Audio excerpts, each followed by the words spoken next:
চলে এসেছি আজকের পলা রিং নিতে। আর এই দেখুন কি সব দারুণ দারুণ ডিজাইন আমাকে দেখাচ্ছে, এত ইউনিক ডিজাইনগুলো আমার সব কটা দেখেই পছন্দ হয়ে গেল।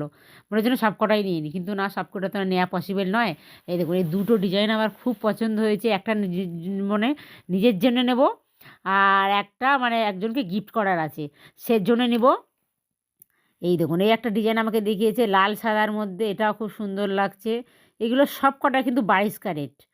এই দেখুন, আর বছরের শুরুতে যেহেতু জানুয়ারি মাস পড়ে গেছে, তো বছরের শুরুতেই সোনা নেওয়া মানে কি প্রত্যেক দিনই সোনা নিতে হবে? না না, সেটা বলে বড় কথা নয়। তাও একটু নতুন বছরে একটু নতুন যদি ইউনিক একটা জিনিস নিই, ভালোই লাগবে। এই দেখুন এত দারুণ দারুণ সব কালেকশান গাইস, হেব্বি লাগছে। এর মধ্যে আমি দুটো পছন্দ করেছি। তো গাইস বাড়িতে গিয়ে দেখাবো, আপনাদের কেমন লাগছে অবশ্যই কিন্তু কমেন্টে জানাবে। এই দেখুন এই হাত থেকে একটা পড়ে গেল, মানে ওই দিদিটা যেটাই দিয়েছে আমি সেটাই নিয়েছি, আর আমারও পছন্দ হয়ে গেছে। তো চলো গাইস, বাড়ি থেকে দেখাচ্ছি কোন দুটো ডিজাইন নিলাম।